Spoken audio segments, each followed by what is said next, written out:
utisci su savršeni, uspeo sam u cilju, pobedio sam. Igrao sam jako dobro, jako konstantno.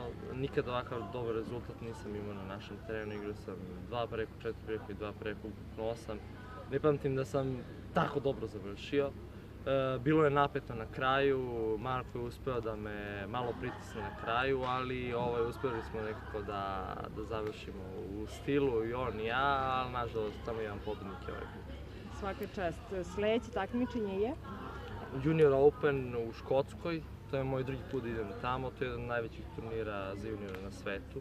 Čast mi je da idem da predstavljam Srbiju kao i na svakom drugom turniru.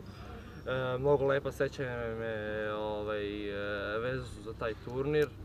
Već sam jedan put tamo pobedio za srednju i istočnu Evropu, tako da idem spreman da pobedim i ovaj put. Pa, bilo je napeto. Ovaj turnir sam osvojila i prošle godine, tako da sam odbranila titulu.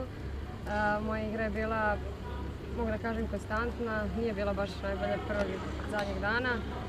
Pravila sam neke greške koje ne bi trebalo, ali dobro, trening i to je to. Tu smo bile nas tri, 2 ili 3 udarca tokom cijele runde i jedan je odlučio ko će biti pobednik.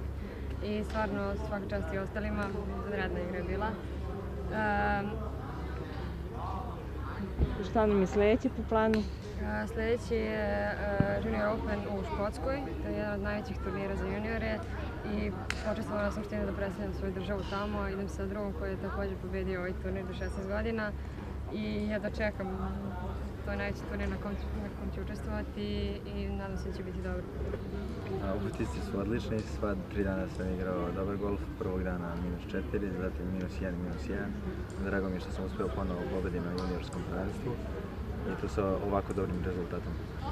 Konkurencija je bila jaka, igrali su svi iz nacionalnog tima, bilo je i dobrih igrača iz inostranstva i drago mi je što sam u ovako jakoj konkurenciji uspeo da pobedim. Da, sad imamo dosta gust raspored sa nacionalnim timom, idemo u Sloveniju na pripreme na 5 dana, zatim bi trebalo da imamo jedan turnir u Hrvatskoj i evropsko prvenstvo u Mađarskoj, posle toga još jedne pripreme i prvenstva Češke i tako svašta nešto do kraja avgusta i na kraju sezone i svetsko prvenstvo u Meksiku.